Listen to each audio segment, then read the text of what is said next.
Assalamualaikum warahmatullahi wabarakatuh. Perkenalkan, nama saya Suryani binti Umar dengan NIM 206500029. Baik, dalam video kali ini saya akan menjelaskan mengenai tautan yang telah dikirimkan di grup mengenai timer, counter, dan register.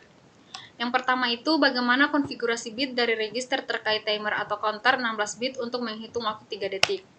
Untuk menghitung waktu 3 detik dengan timer counter 16 bit, kita perlu mengatur register-register berikut. Yang pertama adalah control register atau TCCR 0. Register ini digunakan untuk mengatur mode operasi timer counter. Untuk menghitung waktu, kita perlu mengatur bit WGM1 dan WGM00 ke nilai 1. Hal ini akan mengatur timer counter ke mode normal. Yang kedua, compare match register atau OCR0. Register ini digunakan untuk menentukan nilai yang akan dibandingkan dengan nilai counter. Untuk menghitung waktu 3 detik, kita perlu mengatur nilai register ini ke 32.768. Hal ini karena frekuensi clock timer counter adalah 16 MHz dan 3 detik sama dengan 32.768 per 16 sama dengan 2048 siklus clock. Yang ketiga, output control interrupt match register atau TIMSK0. Register ini digunakan untuk mengaktifkan atau menonaktifkan interrupt yang dihasilkan oleh timer counter. Untuk mengaktifkan interrupt compare match, kita perlu mengatur bit OCIE0 ke nilai 1. Yang kedua, fungsi masing-masing bit register.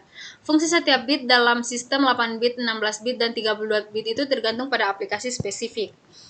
Fungsi sistem 8 bit dapat mewakili 256 nilai berbeda atau setara 2/8 yang cukup untuk menyimpan data dasar seperti teks, angka, dan grafik sederhana.